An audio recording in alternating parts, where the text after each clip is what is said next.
ตีนไก่กับปีกไก่ครับต้มน้ำซุปกระดูกกระพงซุปเปอร์ไซยาต้มผู้ซุปเปอร์ไซยา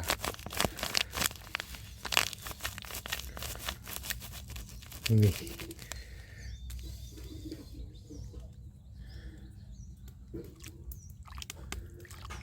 สีน้อยหนึ่ง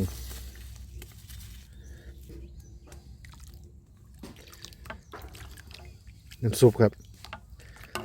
เห็ดน้ำซุปอะไรดี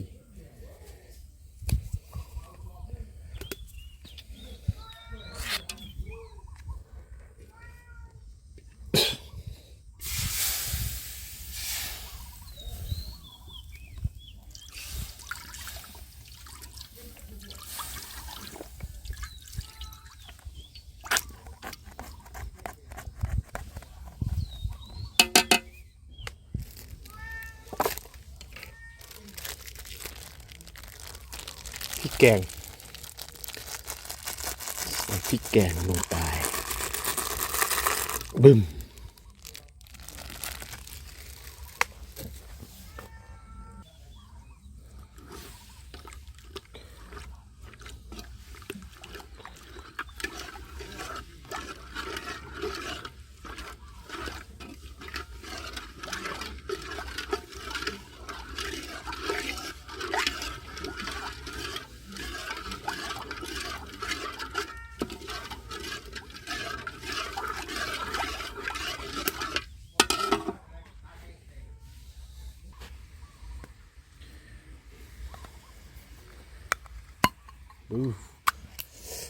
ท้องแสบมัน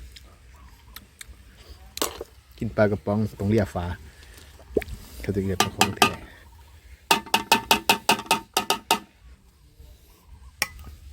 ยี่ครับนี่น้ำมันข้น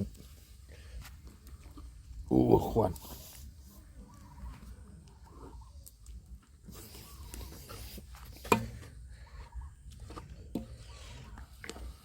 ยี่เลยให้น้ำมันข้นๆแบบมีรสชาติแบบแซ่บ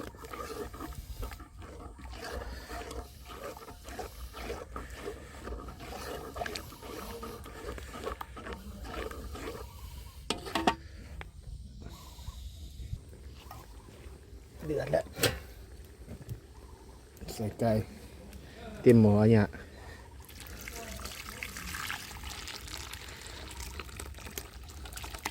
น้ำต้มไก่ผมเอาเลยนะครับผมบ่ทิม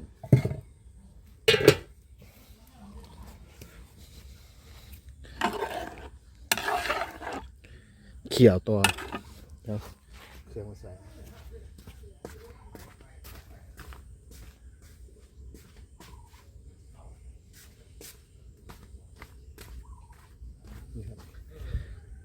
เกลือเทศหอมแดงกระเทียมใบมะกรูดไข่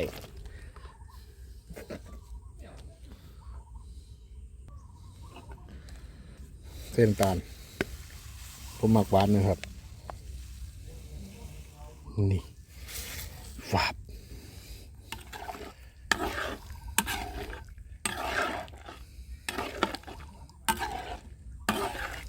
กันบ่แซ่บมันก็กินบ่ได้ครับมันต้องเฮ็ดให้แซ่บเลย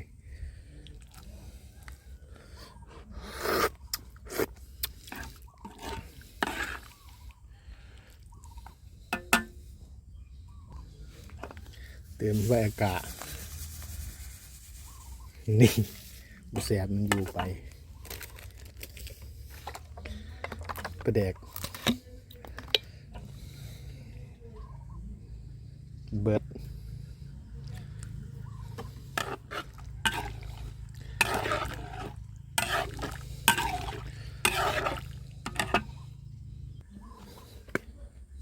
เติมเลือดครับ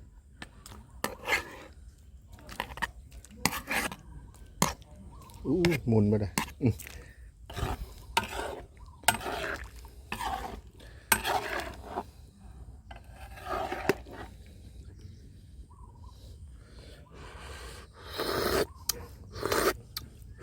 เ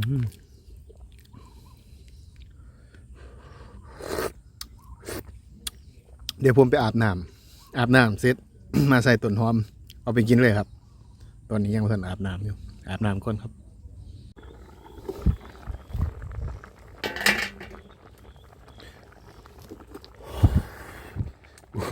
ใส่ครับต้นหอมผักชีลาว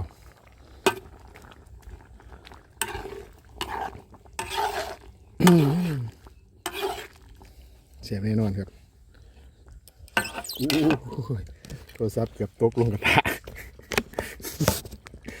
โทรศัพท์ตกลงนี่จบเลยว้าวกระแสปะครับเบิ้งซิมเบิ้ง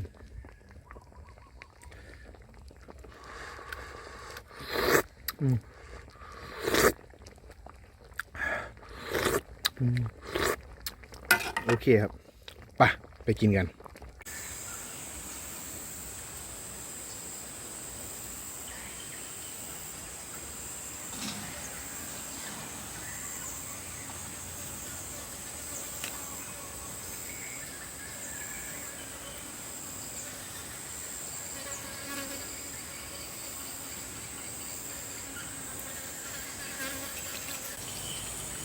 สวัสดีครับ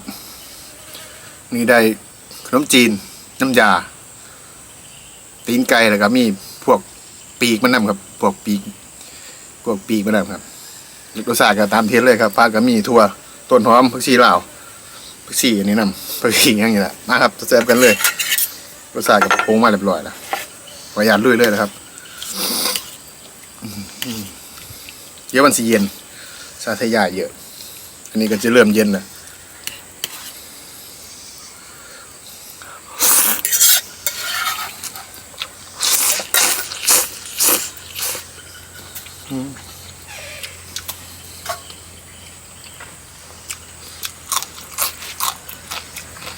ไก่เปื่อย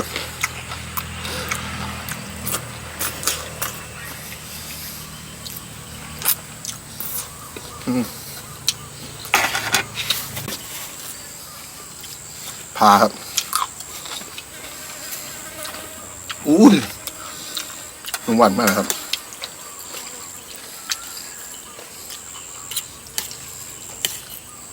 บวไวสวดจมน้ำเลยอากาศเริ่มร้อนเริ่มแรงบ้านก็เริ่มออกครับ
อุ้ยรุดเลย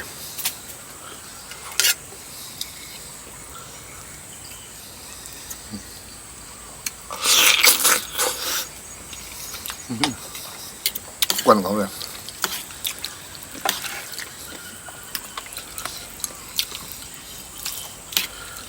กวนยังออกเลยครับมันทอนอยู่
ตีนไก่แบบเปื่อย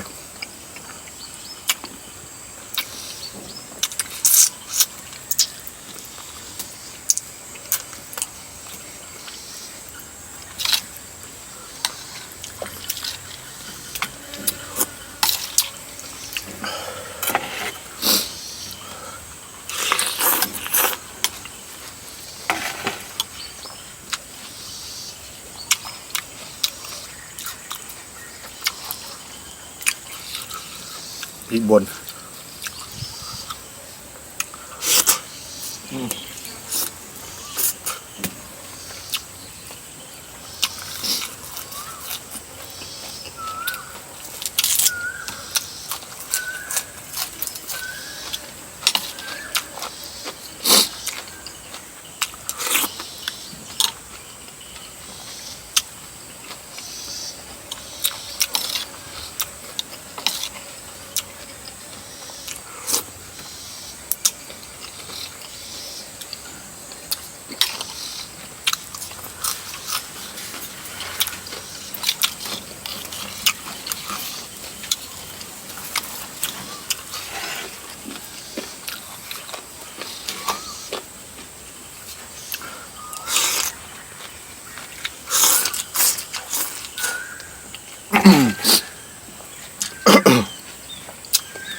เดือบ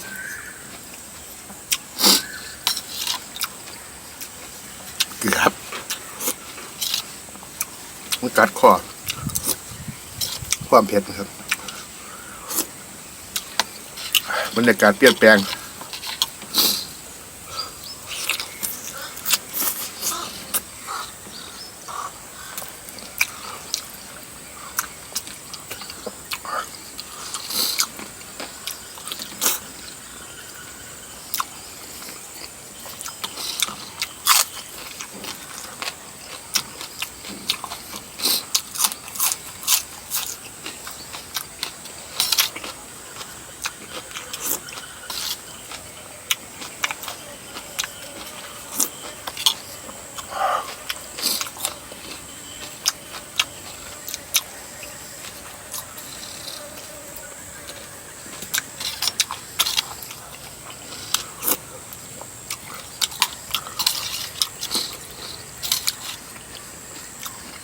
ปีใหม่นี่ครับ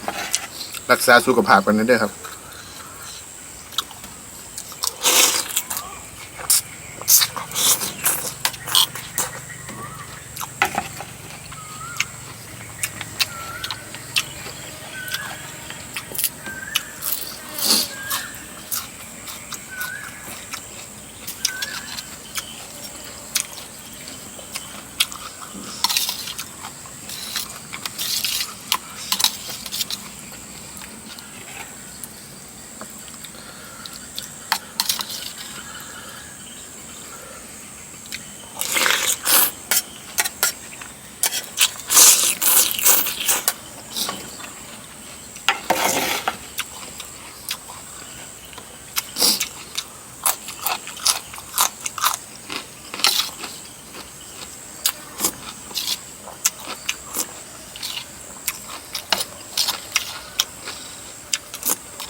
ปื่อยแห้งครับ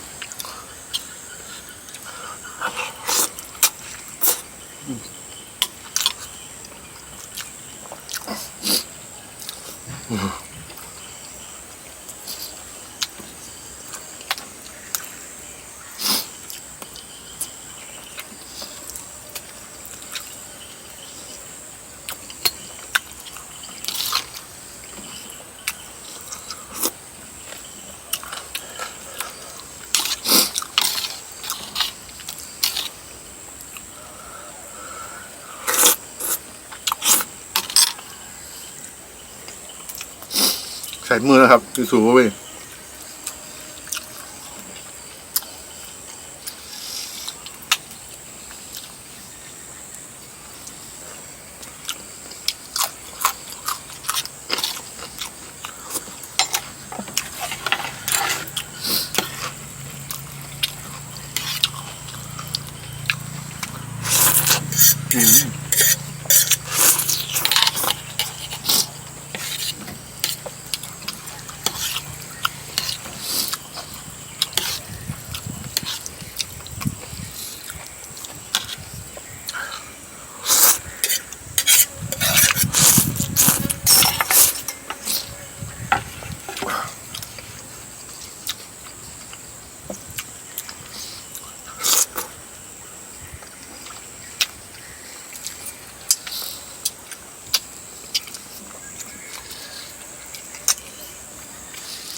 โอ้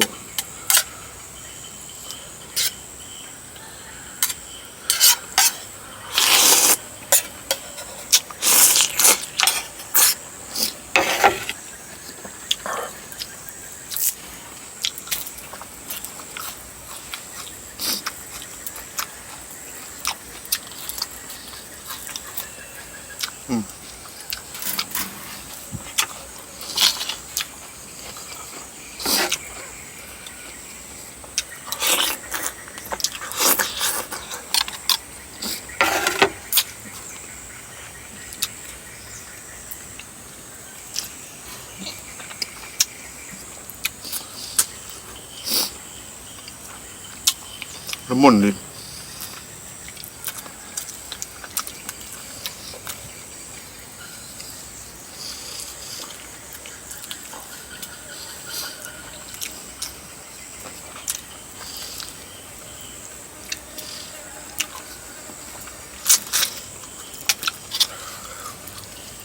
ตีนไก่เปื่อยๆครับ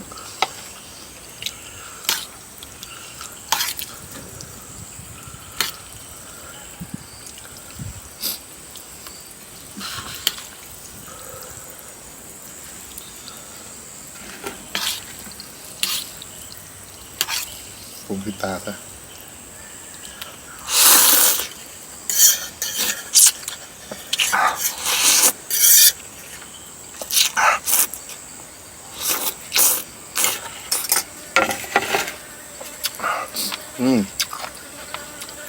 เย็นเย็น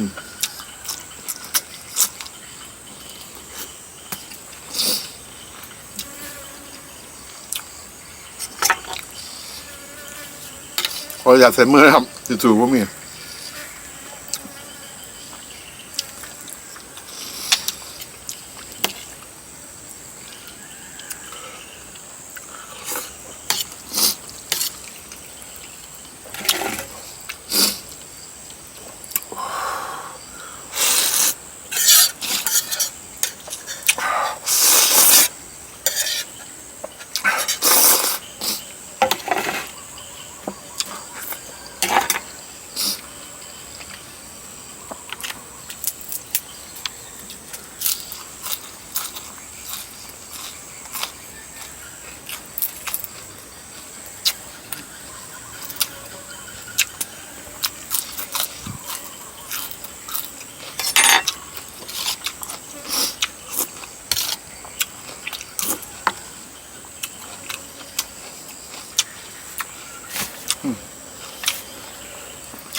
มันเศร้าไป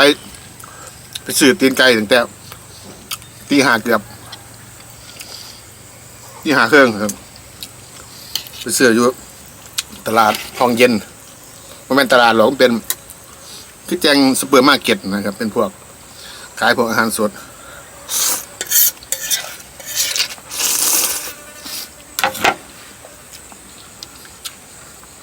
ห้องเย็นเพื่อนมีพวกอาหารแช่แข็งของสดแช่แข็งครับ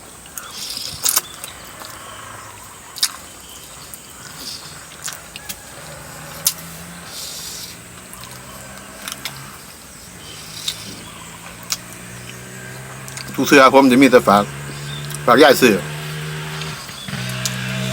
วันนี้ย่ายไปตลาด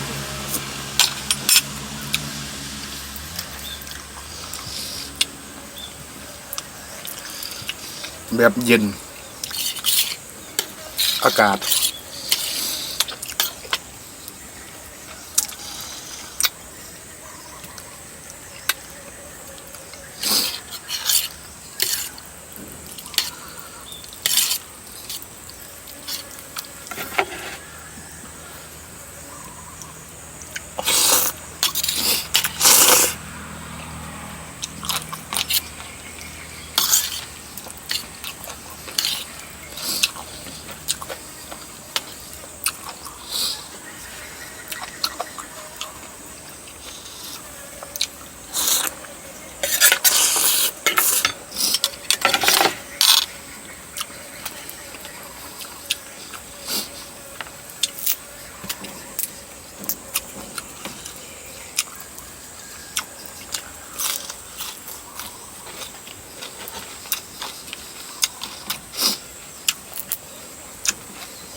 หลายอยู่เลยครับกระปุ่นเกือบโลนึงเอาออกนิดนึงเพราะว่าเขาเอามาเต็มโลนี่ยันบ่ไหว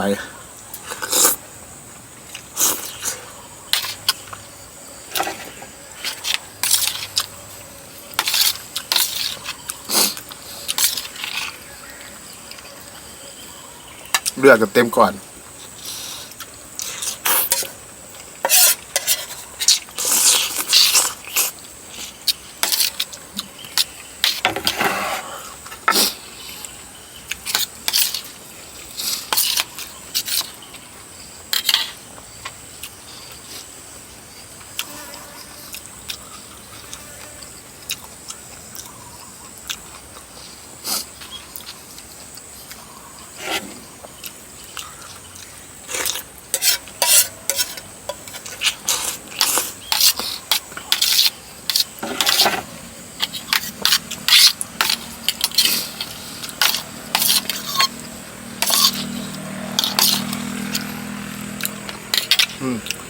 พริก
เรียบร้อยครับ